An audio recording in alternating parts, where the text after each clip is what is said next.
All right, let's continue. Last week we left off with the reason Satan hates us. We're made in God's image. Now, we can spend days and days on this topic. It's a moral image. It's also, we have a Trinity. We have a body, soul, and spirit. God is Father, Son, and Holy Spirit. And there's whole books, you can take whole courses on that, so I'm going to refrain from getting distracted too far. We'll never get done. But Hitler is quoted as saying, if you tell a lie long enough and loud enough and often enough, the people will believe it. He also said that people are more likely to believe a big lie than a small one. And it's surprisingly true. If I told you, I worked a job and I made, $40,000, people, wow, you really? But if I say I worked a job and made $1,000, you did not. They'll believe it if it's a bigger lie somehow. Just people are that way. I've got two older brothers and a younger sister. I was raised in East Peoria, Illinois. When I was about 6 years old, I came running into the breakfast table one morning, and I got the last banana out of the bowl to put on my cereal. And a few minutes later, my two big brothers came in. They said, hey, Kent, is that the last banana? I said, yep, and I got it. Any of you have an older brother or sister? You know that wonderful feeling when you finally pull one over on them? Boy, they pick on you all the time. That morning, I had them, and I knew it. They wanted my banana. But big brothers do not beg their little brother for anything. They just beat him up and take it away. So my brother said, Kent, do you know how bananas are made? I said, no. They said, well, down in South America, they have these spiders that live up in the trees, and all their legs fold up when they die, and mold begins to grow on the dead spider legs, and a banana is actually made from moldy spider legs. And I said, you guys are lying to me. You just want this banana because you know it's the last one. They said, no, brother, we're not lying. You cut that thing in half and look in the middle, you can still see the black spots where his legs were. I gave him my banana that morning, by the way. I wasn't about to eat that thing. And I did not eat bananas for nearly 3 years after that. If you want somebody to believe a lie, you have to mix it in with some truth. And that's what Satan has always done. When he quoted Scripture to Jesus, he always quoted partial Scriptures.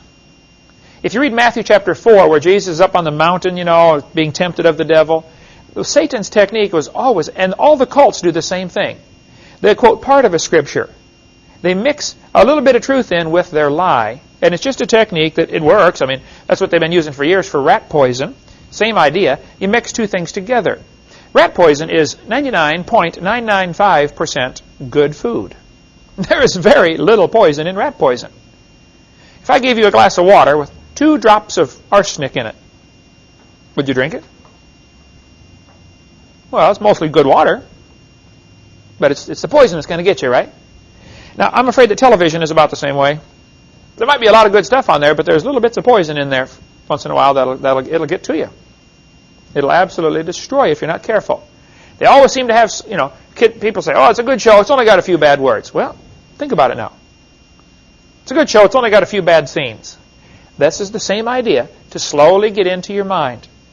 They do this to sell Marlboro cigarettes. I share with my seminar, how that they mix Marlboro cigarettes in with cowboys, as if there's some kind of connection. Now, you have to learn to watch for this, because this is a brainwashing technique. So somebody associates smoking with being a macho cowboy. They've seen them together all the time, and now they make the association psychologically. Well, man, if I start smoking Marlboro, I'll be a cowboy. That's simply not true, of course. They do the same thing with beer. They always associate beer with sports. I tell people, stop and think about that. What is the connection between beer and sports? Do you want your quarterback full of beer when he's out there calling the plays? Do you want those guys in Indianapolis 500? Do you want them going 200 miles an hour, tanked up on beer? Watch the world heavyweight champion boxing. They're out there slugging it out. What's right on the mat under their feet? Budweiser. I tell them it's not Budweiser, it's Bud Stupid. Or Bud Dumber. They call it Budweiser, but it doesn't make them any wiser, that's for sure. The Bible is real clear about the subject. Don't touch alcohol. Now, who hath woe? They that tarry long at the wine. Let me just kick this dog as we walk by.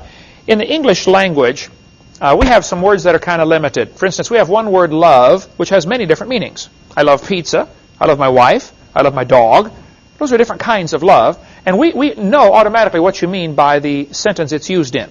We know which kind of love you're talking about. in the Greek language, they were kind of limited in some other areas. They have many different words for love, but they only have one word for wine, where we would have several words. We would have grape juice, grape jelly, grape syrup, alcoholic wine. So there are many different words that we have in English that they did not have in the Greek. They had one word. If it comes from the grape, it's called wine. It does not mean it is fermented.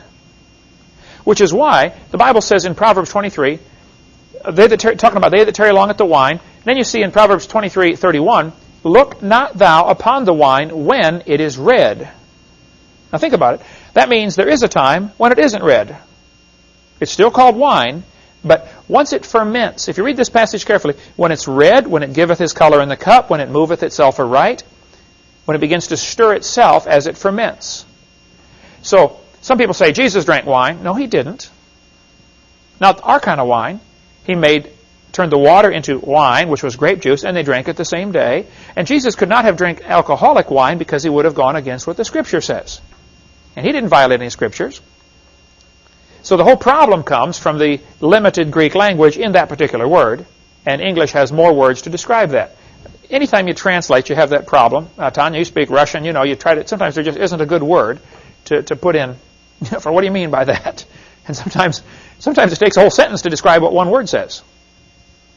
And this is a case with wine. The Bible's real clear in Habakkuk chapter 2, woe unto him that giveth his neighbor drink. There's a curse on those that supply alcohol to other people. There's a curse on those that drive the beer truck. There's a curse on those that give out the wine. There's a curse on them. I don't want a curse on my life. I couldn't take a job as a stewardess on an airplane for fear God would be upset with me because I'd have to serve the first-class passengers alcohol when they ask for it. I couldn't work in a store if I had to serve alcohol. I wouldn't want to be a waitress or a waiter if I had to do that. I know some people that have stood their grounds and said, this is my conviction. I'll come work at your store. I'll be a good waiter, etc., but I won't touch the alcohol. And look, if you're a good worker, the boss will give you something else to do. But Habakkuk's a good verse to consider. There is a curse on those that drink alcoholic beverages and those that even serve it to other people.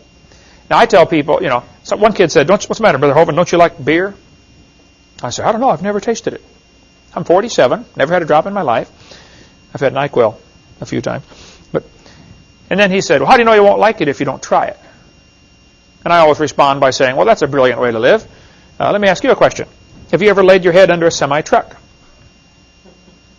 Well, how do you know you won't like it if you don't try it? You don't have to try everything to know if it's good or bad, okay? There are other ways to learn.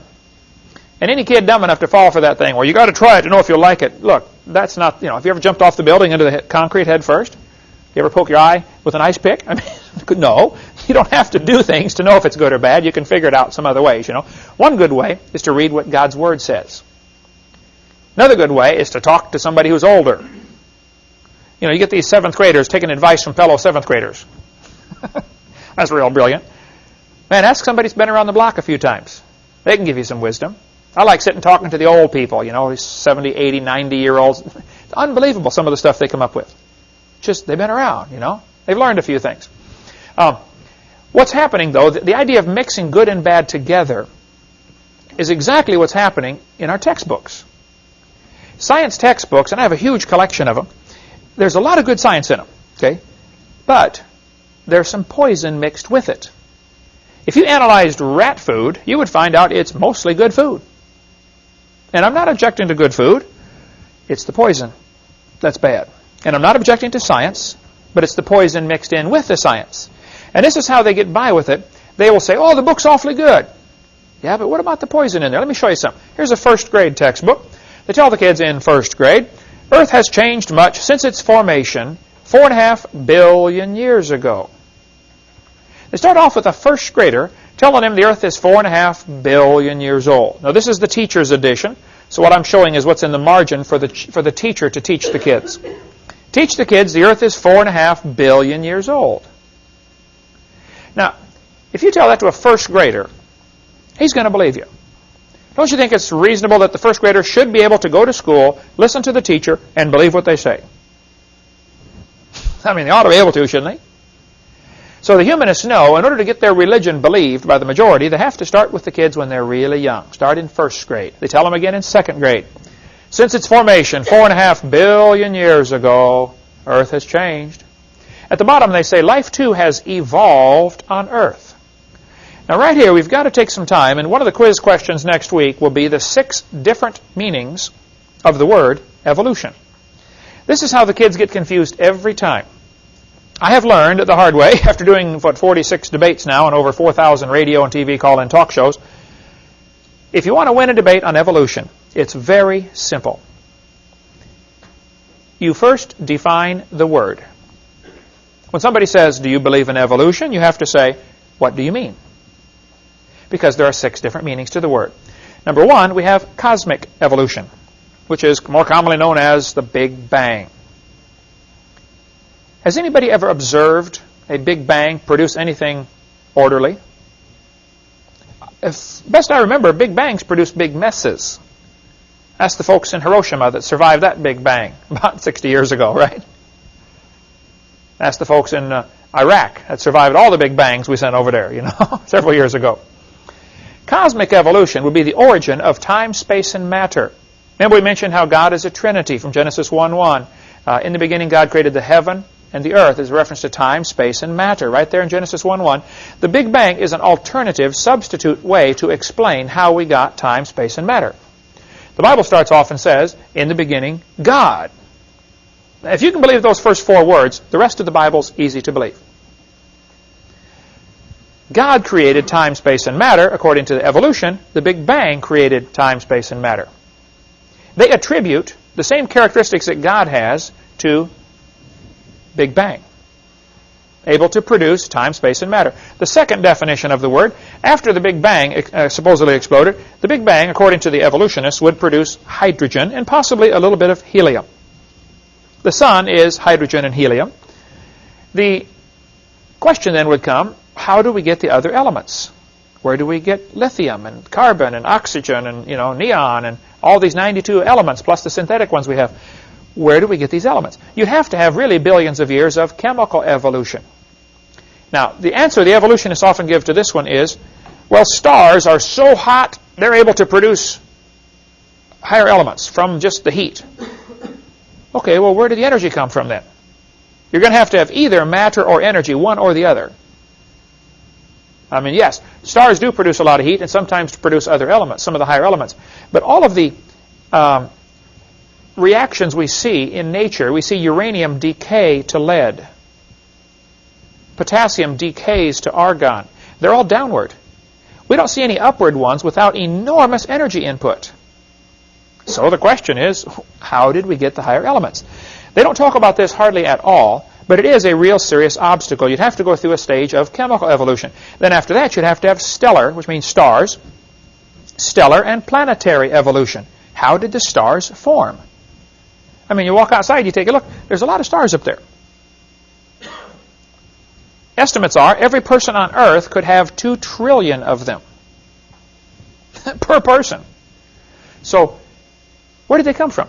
One atheist was trying to answer this question one time, and he said, well, don't you know, Dr. Hovind, if 20 stars explode near each other, they'll produce enough energy to create a star.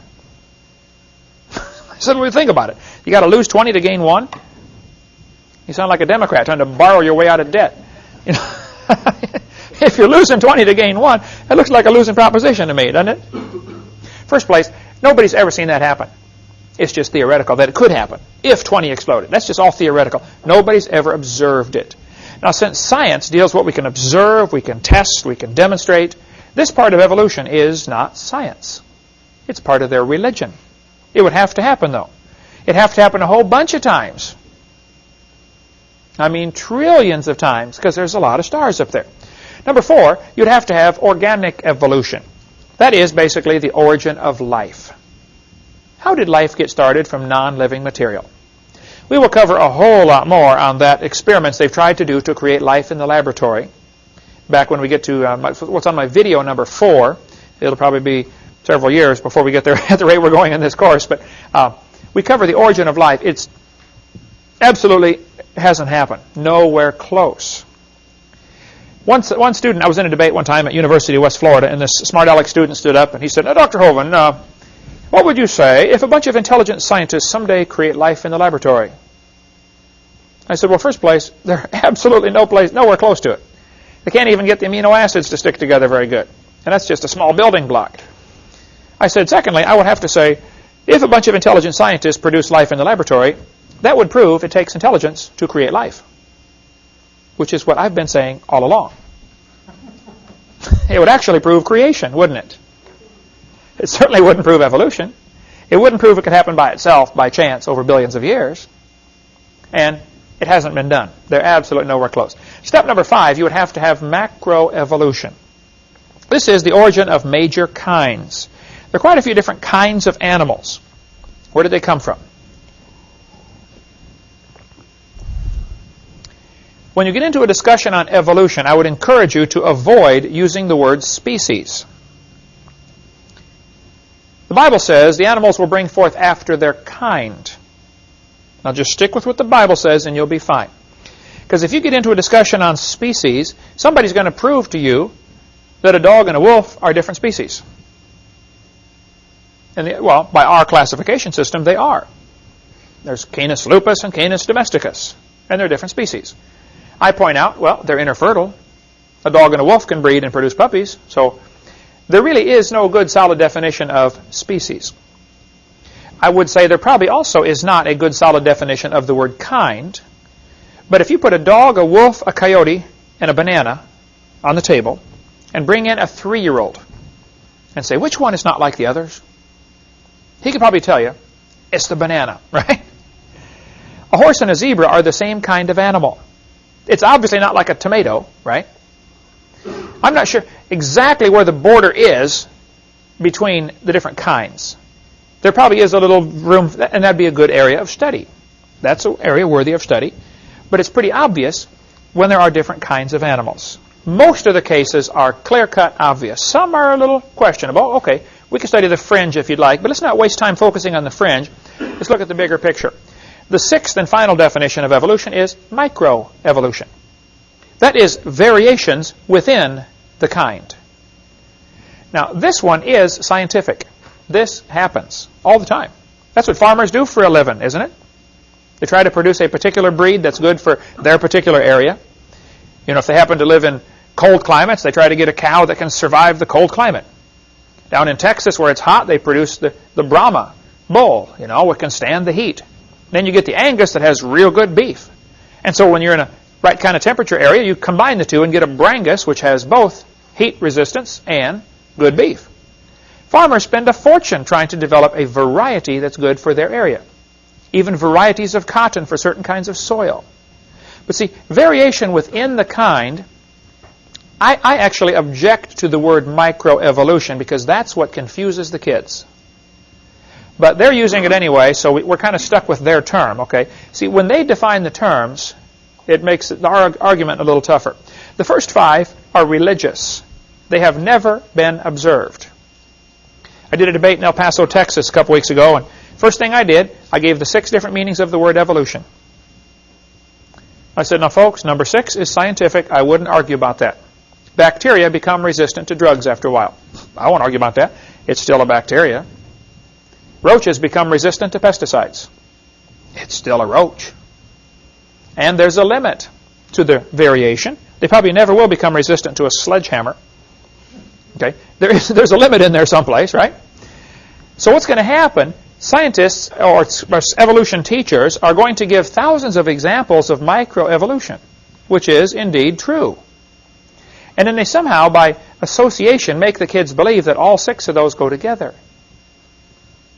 And it ought to be illegal to do that. Okay, it's called bait and switch. You get them to offer them one definition of evolution, variation within the kind. Most of the textbooks will say something like, evolution is change in a species over time. And that sounds real innocent, and that's true. Don't you probably look different than your grandpa? Yeah. Does that prove you came from a rock? No. You see what I mean? Certainly doesn't prove the Big Bang or any other thing else up there. That's all fairy tale stuff. And if you will learn those 6 different meanings of the word evolution, And whenever you get into a debate or an argument on the subject, just simply stop and say, what do you mean by evolution? And if they say, well, things change. Oh, yeah, I agree. I believe that. Oh, you believe in evolution? Well, I believe things change. I believe the change is limited to whatever information is already in the gene code. That doesn't prove a turtle and a banana are related, that's for sure. It might be that all the 500 varieties of turtles came from maybe only 10 turtles in the Garden of Eden.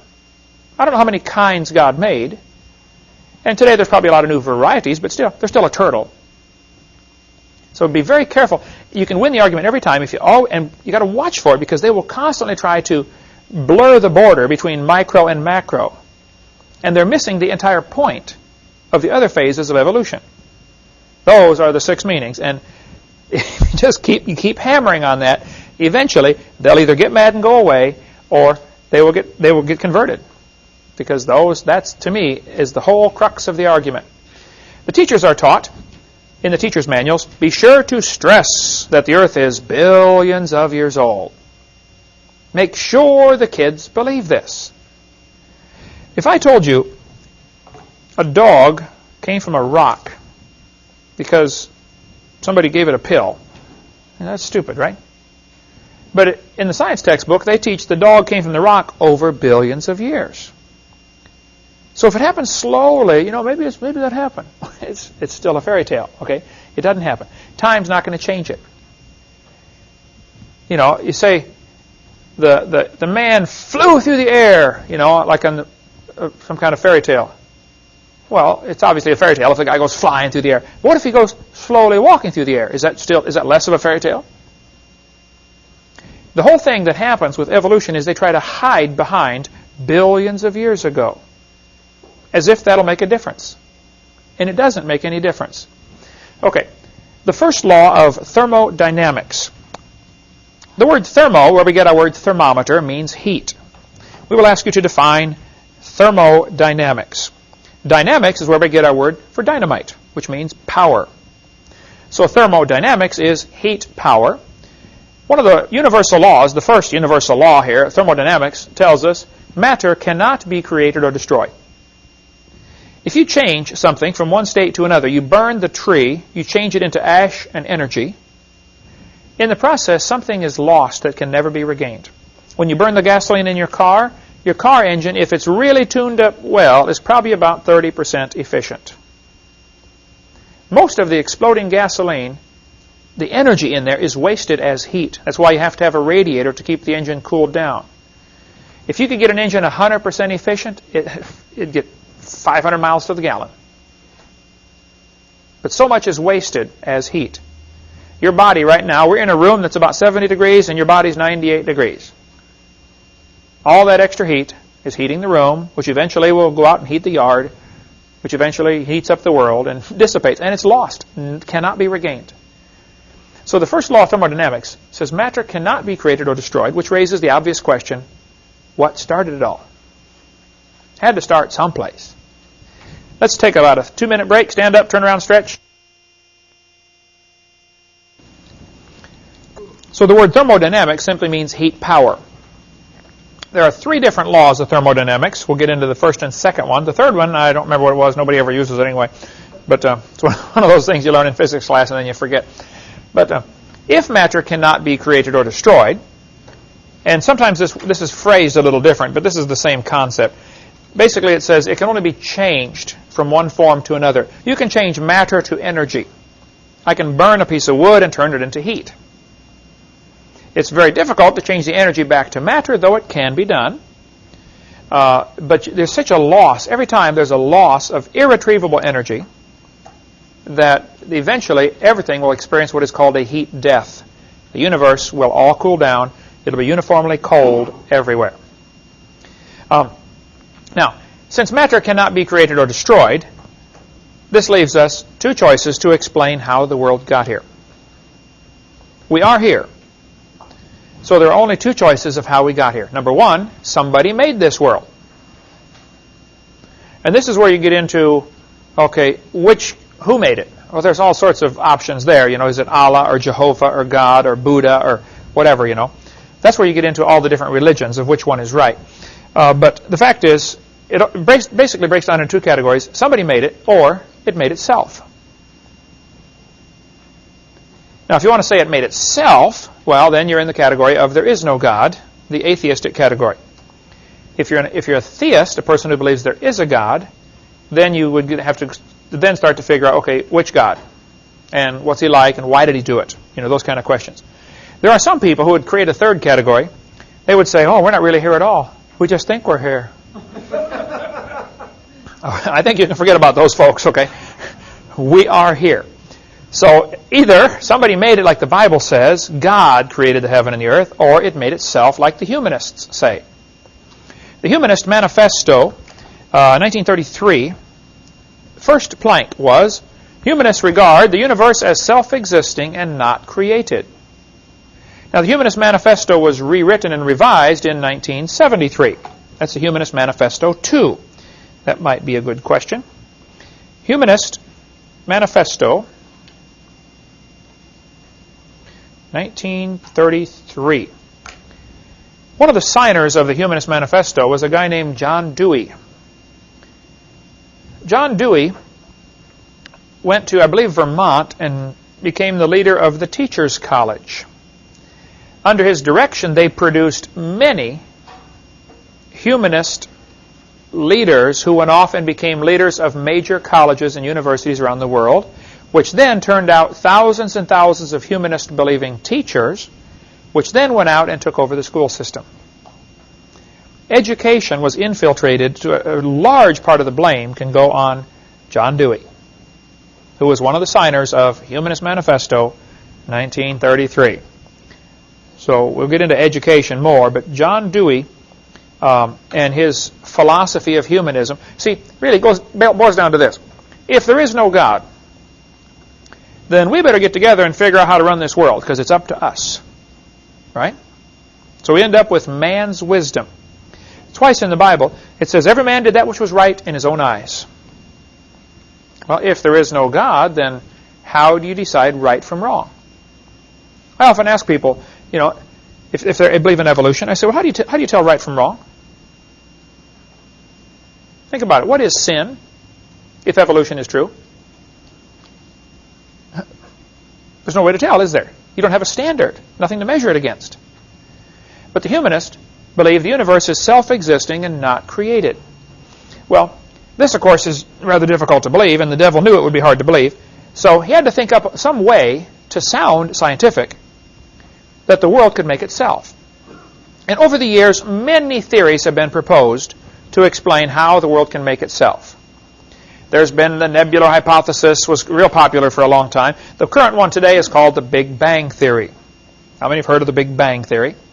That is the current way to explain how the universe got here without a creator, which, of course, really doesn't explain a thing, because they're just giving to some mythical name, Big Bang, they're giving it the same characters that God has. Big Bang created time, space, and matter. The Bible says God created time, space, and matter. So they're trying to accomplish the same thing, explain why we're here, and what, who are we, why are we here, where are we going when we die, and those kind of things, without God. So the Big Bang would be their idea of the beginning. Here's a typical textbook used in Escambia County right here in Pensacola, Florida. It was, I don't know if it still is, in fact it's a 92 edition. So how was the universe born, and how will it end? Now look at that first question. Isn't that going back to the 4 basic questions of life? Who are we? Where did we come from? Why are we here? Where are we going when it ends? When it's all over, when we die? Every religion tries to answer that. So what they're doing here is introducing a religious concept in the schools to explain something that every human wants to know, some of the basic questions of life. Most astronomers believe. Now look at that sentence. What does that say to the average freshman kid in high school? Well, most astronomers believe this, therefore it must be true. You see how it becomes truth by majority opinion. Dangerous thing to do, okay? In the first place, how do you prove most astronomers believe that? They don't offer any evidence for how they prove that. They just make the statement. I could say, everybody knows Fords are better than Chevys. Well, first place, probably not true, but just because I make the statement and sound dogmatic when I make it, that doesn't make it true, does it? That's a judgment call. And this is a judgment call, but think of the impression this makes on a freshman who's taken this course, or 8th grader in this case, general science. Most astronomers believe, well, what's the kid going to think? He's 13 years old. Well, I better believe it too then. Isn't that what's going to happen? Most astronomers believe that about 18 to 20 billion years ago, I'd like to stop right there and point out, this date changes all over the scale. I've seen some say the Big Bang was 8 billion years ago. It ranges, you see every number between 8 and 20 billion published. The fact is, it's long ago and far away. That's what they're trying to get across. Now, one of the things I do that is extremely effective when you're trying to talk to an evolutionist or a person who just doesn't know what they believe, even if I'm on the airplane, riding on the airplane, and sitting next to somebody, we get into a discussion, what do you do? Evangelists speak on dinosaurs in the Bible. Of course, they want to know, what? I get my napkin out or whatever, one of the barf bags on the airplane or something, and I draw these two lines. I have learned that if you just simply say 18 to 20 billion years ago, the kid reads that, the brain cannot absorb big numbers. Congress knows that. It takes advantage of it all the time. So by showing it on a graph, all of a sudden it's like, oh, wow. Something clicks between what you're seeing now and what you're hearing and what you're thinking. It all seems to fit together. So by graphing it out, on my napkin I'll make two lines, and I'll label one, 6,000 years ago, creation, 4,400 years ago, flood, 2,000 years ago, Jesus' life. Here we are today. By the way, I put the word today instead of a date because my chart would go out of date every year if I did that, right? Then I draw their graph. 20 billion years ago, Big Bang. And I often ask them the question, what exploded? And where did it come from? And the obvious question is, what was before that? But if you graph it out, all of a sudden they can see it's dumb. But somehow the visual, being able to see what they believe on a timeline, helps them to realize how dumb it is. Otherwise, they would just simply believe it because it's a mental gymnastic. And then 4.6 billion years ago, the Earth cooled down, which is what the textbooks teach. And 3 billion years ago, life evolved. Some say 3.8. It doesn't matter. The concept is still the same. Okay. And then this life had to. Then you have to have macroevolution to get to various life forms. All 6 meanings of the word evolution can be found on the chart. Cosmic evolution, that'd be the Big Bang. Sometime in here you'd have to have chemical evolution. The chemicals would have to evolve. Then you'd have to have stellar evolution. The stars and planets have to evolve. They would teach the Earth was one of the last ones for planetary evolution right here. Then you have to get origin of life, organic evolution. Organic means living. And then you have to have macroevolution, changes between kinds. And finally, way at the end, you get a little bit of microevolution, variations within the kind. And from here on is all we've observed. All the rest of this is imagination. But by putting it on a graph, all of a sudden they start to see, wow, that is silly, isn't it? So the textbook tells the kids, 18 to 20 billion years ago, all the matter in the universe. By the way, the word universe is a question we should ask about. Universe comes from 2 Latin words. Uni means single, a unicycle. Verse means a spoken sentence. You have verse and prose. So a universe, the word itself means a single spoken sentence. We live in a single spoken sentence. God said, let there be. See, God spoke everything into existence. Now, everything I've ever built took effort on my part. Right? God spoke and created. I can't comprehend that for sure. That's called infinite power. When God speaks, the waves lay down, the wind stops, the dead come to life. The rocks cry out. Everything in the universe obeys His voice, except us. We're the only ones He's having a little trouble with right now, but He will fix that someday too, when every knee shall bow and every tongue shall confess. But for now, He's having a little trouble with us. But He just spoke. Now that's a powerful thought, that we live in a universe. And I use it on the evolutionists all the time. We live in a universe. Single spoken sentence. This textbook says all the matter in the universe was concentrated into one very dense, very hot region. Now, stop right there. Where did the gravity come from to make it pull together? Very dense. Where did the heat come from? I mean, that's energy. They don't offer any explanation for that. They just say, boys and girls, here's how it happened. Now, they get mad at us for saying, in the beginning, God.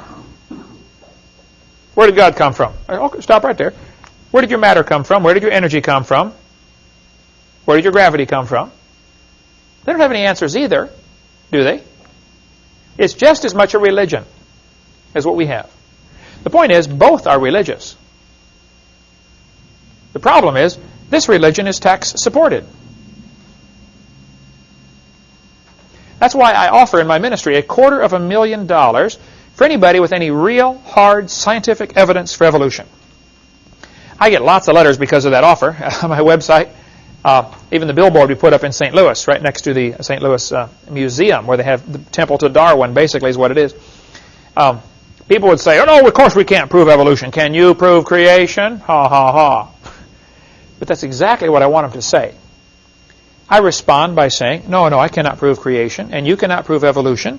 So my question is, since neither of us can prove what we believe, why do I have to pay for your religion to be taught in the schools? Shuts them up every time. Because that's a religion, folks.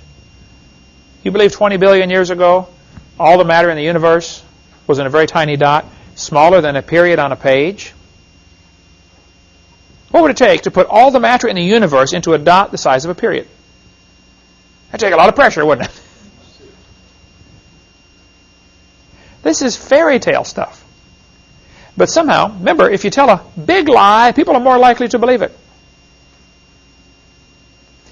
When this Big Bang theory first got started, they said all the matter in the universe was in a sphere, I think they said 70,000 light years across. About 10 or 15 years later, they said, no, it was only 10,000 light years across. It keeps getting smaller and smaller. Now it's down to a dot. Guess what's coming after the dot? Nothing at all. What they're telling the kids here is, we have an explanation for where we came from, where are we going when we die, who are we, purpose of life. It's all right here, folks. They're offering the same thing. But now, it's godless. You're the result of an accident. There is no real purpose to life. Isn't that what this boils down to? We all got here by chance. Which basically means, hey, you might as well have fun, because there is nothing to life. You're nothing but stardust. This destroys kids' faith. Destroys everything about them. This textbook says, by the way, used in Escambia County, all the matter in the universe, all the matter in energy will once again be packed into a small area, after many billions of years, of course. This area may be no bigger than the period at the end of this sentence. Then another Big Bang will occur. The formation of a universe will begin all over again. A universe that periodically expands and then contracts back on itself is called a closed universe. In a closed universe, a Big Bang may occur once every 80 to 100 billion years. Talk about fairy tale stuff. What they're trying to do here is avoid the obvious question, where did the matter come from? Oh, well, it came from a previous Big Bang. You see how they're trying to do that? That's like some of the Hindu religions. Where did God come from? Well, he came from a previous God. Oh, where did that one come from? Well, he came from one before that, This is what the Mormon religion teaches.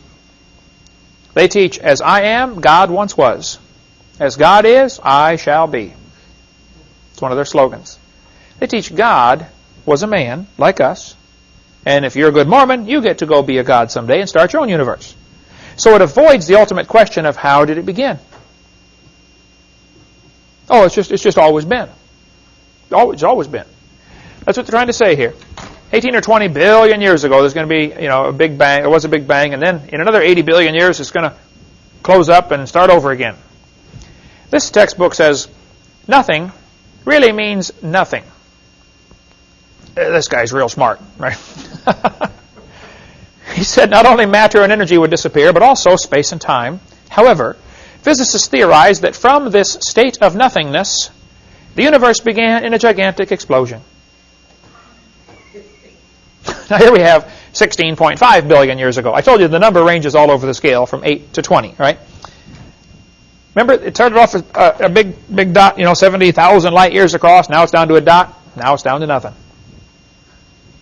How can nothing explode? That's what I asked him. Excuse me? Nothing exploded, and here we are. Huh? Oh, that sounds good. Well, if you tell a big lie, people are more likely to believe it.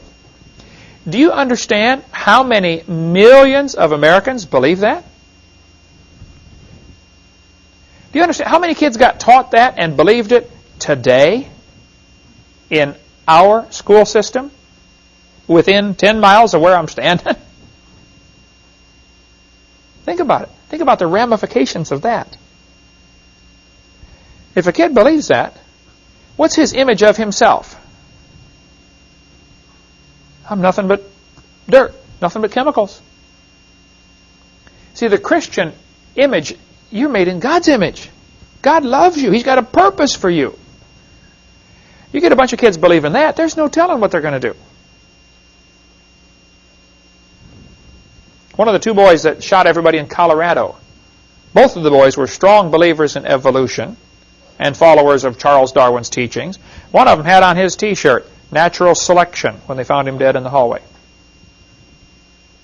That's where it leads, folks. Hey, there's no God. Had a kid sat in the second row in a public school I spoke at in Pennsylvania. He said, Mr. Hovind, I'm an atheist. I said, really? He said, yep, there is no God. I said, are you sure? He said, oh yeah, I'm sure. I said, well, tell me, son, if you're an atheist, how do you determine right from wrong? He said, oh, that's easy. I decide if something's right or wrong. He said, I'm the God of my own universe. I said, boy, I'm glad to hear about that, son, because I'm going to shoot you in 5 minutes. He said, you can't do that. I said, oh, yeah, you see, I'm the God of my own universe, and I decided it's fine for me to shoot you. What's wrong with that logic? Hey, if there is no God, the strongest survive, right? If I can take it away and I'm bigger than you, well, it's just your tough luck. Doesn't the lion do that with the zebra when he gets hungry? I'm taking your life away so I can eat. This type of thinking leads to the logical conclusion is there is no such thing as right and wrong, so might makes right.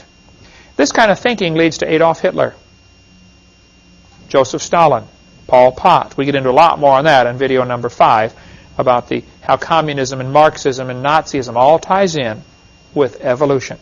It all starts, you have to get rid of God, which then, if there is no God, who's the next most likely candidate to be the king of the universe? Man. Humanism has to have evolution. That's why it's the humanist worldview. Deify mankind. Ye shall be as gods. Exactly what Lucifer said. And that's what's going on. That's how it ties together. This is Scientific American, which is a major science journal. I want you to look what this author said. The observable universe could have evolved, remember, 6 meanings to that word, okay, from an infinitesimal region, which means a dot. It's then tempting to go one step further and speculate that the entire universe evolved from literally nothing. They put this in a science book and call it science. I'd call it a fairy tale and put it in the garbage. That doesn't explain anything. Science is what we know, what we can observe, what we can test. You can't know or observe or test that. That's wild speculation. He's guessing, folks. He doesn't know a thing. According to the Big Bang Theory, there's several different aspects to this. One of the Big Bang Theories says that a bunch of nothings all over exploded and produced all the galaxies. So it happened all simultaneous. Oh, that explains it real good, you know. Another one says it was all in one dot and exploded and flew out in all directions. Another one, called the nebula hypothesis, says this cloud of dust all got together. Of course, obviously the question is, where did all this dust come from, right? But all this dirt in the universe got together in a little bitty tiny dot, and it kept getting drawn in tighter and tighter, and of course it began to spin. Now, the idea that the universe was spinning which is what the textbooks teach. It spun faster. This is important because if you go out and look at the planets or the sun or the earth or the stars, everything seems to be spinning. So where did this spinning motion come from? Doesn't it take energy to make something turn around? They either have to have each planet and star and sun and moon start spinning on its own somehow, which is quite a stretch, you know. Why is everything spinning? Or they have to say the initial object was spinning, and that's why all the fragments are spinning. If there was a big bang, you know, this initial object was spinning and exploded. They're faced with a pretty unpleasant choice. Neither one is logical, scientific, certainly not scientifically provable. They say this nebula began to spun. It spun faster and faster, and finally it exploded with a big bang. Of course, obvious questions are, where did the energy come from? Where did the matter come from? You know, who made this big bang anyway? And they don't try to offer any answer to that. Here's my two timelines. And again, I found this is absolutely the most effective way to get the point across. The evolutionists believe 20 billion years ago there was a big bang. The Christian believes 6,000 years ago God created. We believe in the beginning God. They believe in the beginning dirt. They're in the same boat we are, trying to answer how did it start. Now you have to watch. I do debates frequently, and I was in where was I last week? Knoxville, Tennessee. No, Coleman, Alabama the week before that. The article that came out in the paper, somebody faxed it to me. Oh, they blasted me up one side and down. They always wait till I'm gone, you know, and then blast me when I get out there to defend myself. After I left El Paso, Texas, back in October 99, the news article came out, and look at the title here. Religious and scientific leaders debate evolution. Now think for a second. What is the unspoken message here? What they're trying to imply is evolution belongs with religion. In other words, those who believe the Bible are religious and everybody else is scientific. Evolution is combined with science is what they're trying to say. Just by the title. Is it religious and scientific leaders debate evolution? Or is it creation religion and evolution religion? See, they're both religions. But the news media seems to always put the slant that, if you believe the Bible, you're not scientific. The unspoken message, there's a lot of unspoken messages here. The Bible isn't part of science. Religion isn't part of science. Isn't that what they're trying to say? There's a difference between religion and science. They do this all the time, and you got to watch for it. Yes, sir. Isn't it true that, like I said, most scientists, they lend their credibility, their scientific training to this idea of evolution, and in fact do stand up and debate with you, saying, I'm a scientist, here's my credentials, and even though I'm promoting a theory, it's supported because I have these scientific credentials. So isn't it true that scientific leaders are supporting evolution? Why are they doing it? Many scientists do also happen to believe in evolution.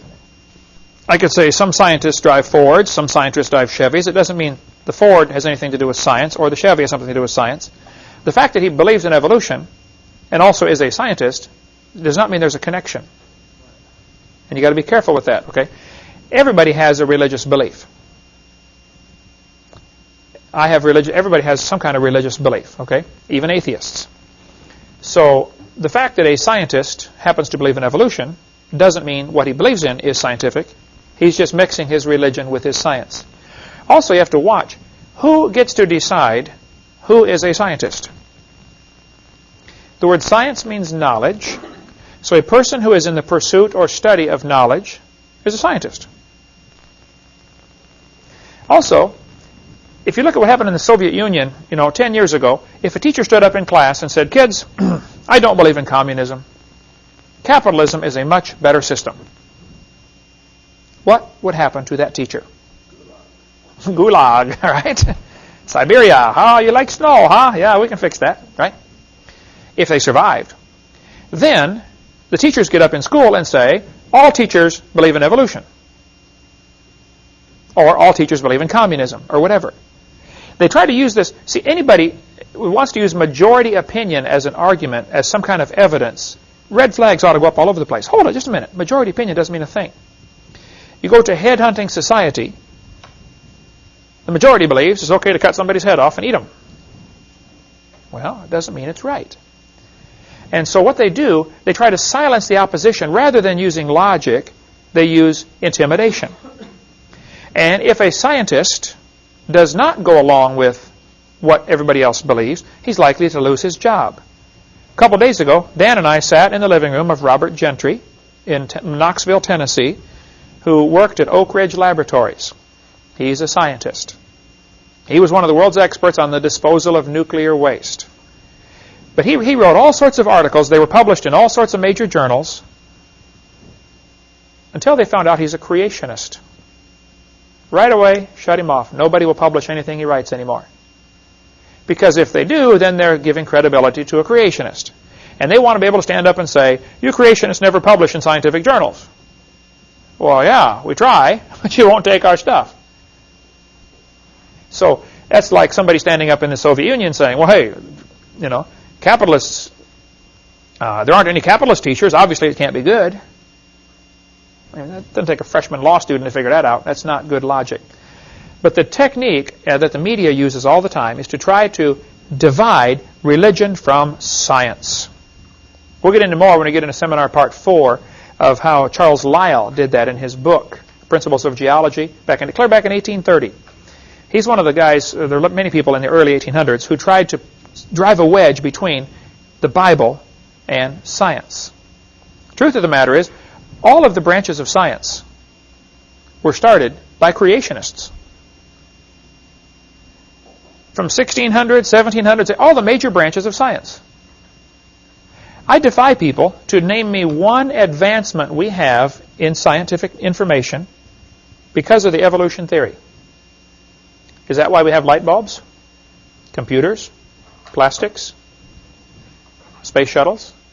What good has the evolution theory done? Come up with some during the course. Or if you watch our video, send me some. I would like to know, what good has the theory done? See, if a person believes there's a creator, then he's going to look for design and order in nature. Why did the creator do it that way? Oh, I bet there's a reason for that. Let me think what it is. One guy named Murray was reading his Bible one day, and it says in Psalm chapter 8, whatsoever passeth through the paths of the sea. He said, I wonder if there are paths in the sea. When they sailed from Europe over to America, they took the shortest route. Murray spent a lifetime studying currents in the ocean and discovered because of ocean currents, they could save an awful lot of time. Instead of taking the short route across the middle, follow the current. It's longer, but you get there faster. It's like having a tailwind the whole time. He got that from the Bible. The Bible says the life of the flesh is in the blood. People read that and say, wow. Up until, a lot of people take their blood out to help them get well. Clear up until 1860, they did bloodletting. And the Bible says the life of the flesh is in the blood. You can study there's a good book called Men of Science, Men of God, published by ICR, carries it. I don't know if they publish it, but you can get icr.org and get it from them. A great book. Men of Science, Men of God, showing a lot of the godly scientists of the past. You ever heard of an MRI machine? Magnetic resonance imaging. The guy who invented that is a creationist. Loves God. Believes the Bible. Is he a scientist? Oh, yeah. But see, to the average evolutionist, that guy would not qualify as a scientist because he believes in creation. So if they define the terms, who's a scientist, of course, they will win the argument. That's how they do it. That's what they're trying to do here. They're trying to define the terms. And you've got to watch for that constantly. According to the creationist, 6,000 years ago, God did it. According to the evolutionist, 20 billion years ago, it just happened by itself. Now, these two timelines are not the same scale. On the top timeline here, every inch is 150 years, which is a long time. Abe Lincoln was not even president 1 inch ago. Columbus was running around trying to find this place right there. Vikings were going around beating up on everybody right there, right? If I was to try to show you what 20 billion years looks like at this scale, this chart would actually need to be 2,100 miles long. from Pensacola to Portland, Oregon. 6,000 years does not even show up on that chart. I cannot draw a line thin enough to represent 6,000 years. So they're hiding behind long ago and far away. And somehow the brain can't accept that. The brain shuts off and says, wow, it must be true. And if you tell a big lie, they're more likely to believe it. And that's exactly what's happened. Now, the basic questions that you need to ask are, where did the matter come from? Where did the laws come from? And where did the energy come from? I ask that to evolutionists all the time. Okay, you say there was a big bang. Please help me now. Where did the matter come from? What exploded? They don't know, of course. Secondly, where did the laws come from? Notice the universe is run by laws. The law of gravity, for instance. Why do objects attract each other? How does the Earth know my pen is here? If I drop it, how long will it take the Earth to figure out where it is and start pulling on it? Instantly, right? How did it know that?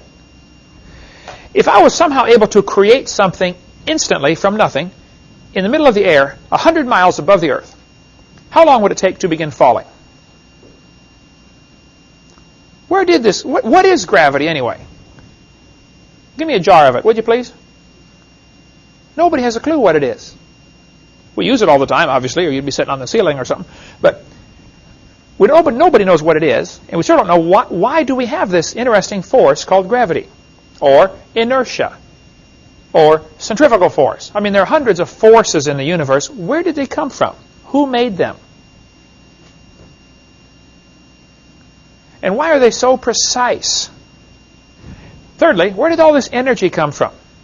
Energy and matter are sort of interchangeable, but anytime you change from one to the other, you have a tremendous loss. So basically, where did the matter, where did the energy came from? It's sort of two sides of the same coin. But these are things the evolutionist simply doesn't know. I use the merry-go-round illustration in my seminar because it illustrates something called the law of conservation of angular momentum. If you put kids on the merry-go-round and get it spinning, as it goes faster and faster and faster, eventually, of course, the kids are going to go flying off the merry-go-round. Now, when the kid flies off, if the merry-go-round is going clockwise, the kid will be spinning clockwise as he exits. The reason for this is, if you can imagine the circle spinning, the outside has to move faster than the inside. It's got further to go in the same amount of time. And because of that, if it cracks up in a frictionless environment, now that's key, okay? This would only work in a frictionless environment. And that's what the Big Bang Theory says. All the matter was in one dot. Well, if all the matter is in one dot, then you have a totally frictionless environment. There's nothing for it to hit on the way out. So and they said it was spinning, and it exploded. Well, then, all of the fragments should be spinning the same way. But yet, they're not. Venus and Uranus, and possibly Pluto, they're not quite sure yet. Last I heard, they don't know for sure which way Pluto spins, but they think it may be spinning backwards to the other 6. Here we have 6 planets spinning one way, 2 and possibly 3 spinning the other way. And it's not just 2 planets together. Venus and Uranus have several planets in between. So why do 2 planets spin backwards? One atheist I debated said, well, maybe something hit Venus and spun it around backwards. I said, well, I suppose that's possible, but think about it for a minute. Do you realize what it would take to reverse the spin of a planet? Don't you think it would leave a dent at least? Where is the dent? Why is Venus nearly perfectly round and in a nearly perfectly circular orbit? Imagine a planet spinning and at the same time going around the sun. I want you to strike it so that it simply reverses the spin without knocking it into an elliptical orbit or knocking it out of orbit. Chances of that is 0. That ain't going to happen.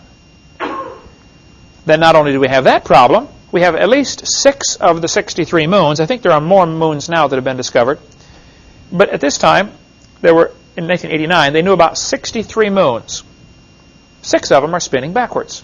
Some of them actually travel backwards around their planet. I believe, I'd have to look it up, that 2 planets, Saturn and Neptune, there it is right there, have moons orbiting both directions.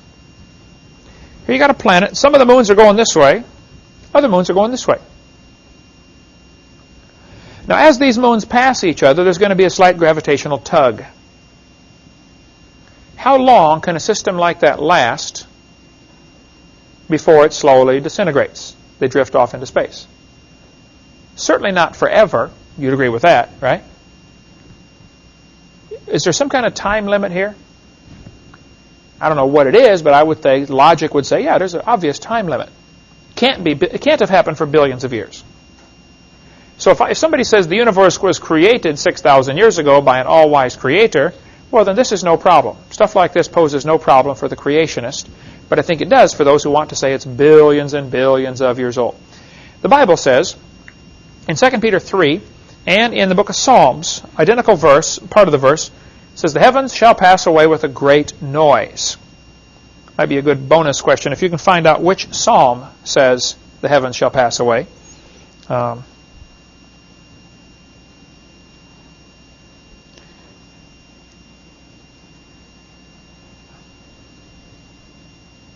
the New Testament writer here is quoting an Old Testament verse about the heavens shall pass away with a great noise, and the elements shall melt with a fervent heat, and the earth shall be burned up. Jehovah's Witnesses teach the earth is going to last forever. Is that what the Bible teaches? No. Jesus said, heaven and earth shall pass away, but my word shall not pass away. So these guys teaching the earth is going to last forever simply don't read their Bible. They're wrong. All right? So this is the Big Bang in the Bible, the great noise. If somebody says, do you believe in the Big Bang? I say, oh, yes, I do, and you better get saved and get ready for it. The Big Bang is coming soon to a city near you. It's coming, folks. Get ready. Now, the Big Bang theory has some serious problems. First of all, it does not explain where the matter came from. It does not explain where the energy came from. It does not explain where the laws came from. It does not explain why we have what's called retrograde motion. Another problem with the Big Bang that they've really tried to avoid is the fact that if there were a Big Bang, the matter should be fairly evenly distributed throughout space. But it's not. It is clumpy. There's a whole bunch of stuff together called a galaxy, and then zillions of miles and nothing. How much space is there between here and Mars, for instance? What, about 45 million miles at the closest? Between here and the sun, 93 million miles, roughly. There's a whole lot of nothing, folks. Just plain nothing. Big Bang theory should have everything evenly distributed. And it just simply isn't that way. There's a great article in Creation magazine, December 99, about the physics behind the Big Bang, how it just can't be true. By the way, if you want to really get a fascinating magazine, it only comes once every 3 months, and it's $22 a year, so you get 4 copies. Well worth it, though. Creation magazine, I'll give you a number you can call if you want to get that. Awesome articles, just very well done. It's 800-350-3232. That'd be a magazine well worth subscribing to. 800-350-3232. That's published in Australia, actually. Creation Ex Nihilo is the name of it. And the back issues are like $5 each, and they've been doing this since 10 years. If you really want to get a tremendous library, you could spend $100 probably and get all of the back issues, and or maybe $200 or something. It's just really, really good stuff in there, enough to read for a long time. But that article goes into the science behind the Big Bang theory. It's just a big dud. The second law of thermodynamics, and we must hurry here, says everything is tending toward disorder. Now, there are several different ways this is phrased, okay? Some people say, in any exchange, there's a net loss. Several ways this is phrased. All right. Who can define thermodynamics? Tanya, heat power. Very good. Heat power. What is another more common term for cosmic evolution? Big Bang. Big Bang. Cameraman, Eric. All right. Sorry about that. Let's see. The origin of life would be which one? Organic evolution. Crazen. There we go. All right. Let's see. The origin of time, space, matter would be cosmic evolution, Big Bang. Here we go. Okay. When was the Humanist Manifesto first written, the first one? 33. There we go. Got several. Got that one.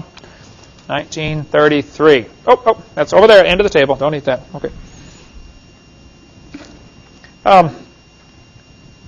The word universe means single spoken sentence. Universe. There we go. All right. You didn't get that one, did you? Okay. Steve got it. Universe. Single spoken sentence.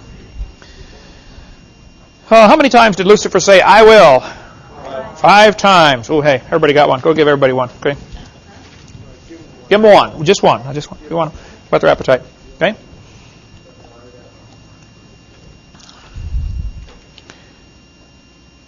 What is the Bible word that means the enlightened one?